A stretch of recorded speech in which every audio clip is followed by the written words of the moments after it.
C'est à Durban, dans le royaume du peuple zoulou, que Julius Malema, leader du Parti des combattants pour la liberté économique, IFF, a décidé de présenter son manifeste.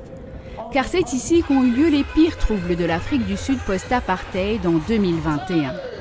Des pillages qui ont fait plus de 350 morts après l'emprisonnement de l'ancien président Jacob Zuma. Aujourd'hui, la population se sent toujours délaissée par le gouvernement en place et l'IFF le sait bien. Votre liberté est encore en route, car 1994 a été une occasion manquée.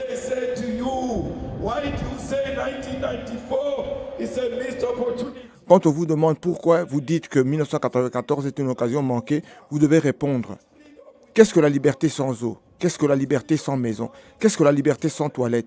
Qu'est-ce que la liberté sans accès à une éducation de qualité et à une éducation anticoloniale?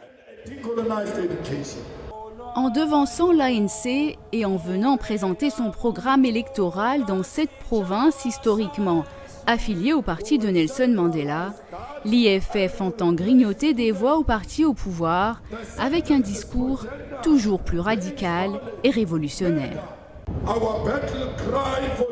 Notre cri de guerre pour cette année, notre thème électoral pour cette année est « Nos terres et nos emplois maintenant ». Arrêtez les délestages. Nos terres et nos emplois maintenant.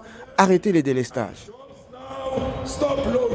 Dans un paysage politique morcelé et en pleine transformation, avec la création d'un nouveau parti, Umkhonto we Sizwe, soutenu par l'ancien président Jacob Zuma, ou encore le principal parti d'opposition, l'Alliance démocratique, qui souffre d'être encore perçu comme un parti de blancs, l'IFF, troisième formation du pays, pense pouvoir tirer son épingle du jeu. Ils sont troisièmes en termes de base de soutien. Ils ont réussi à obtenir entre 9 et 10% et à augmenter presque à chaque élection. Donc je pense que c'est une question de message qui séduit un certain groupe de personnes. Ils ont mûri dans une certaine mesure, mais la façon dont ils se comportent reste un défi pour la plupart d'entre nous.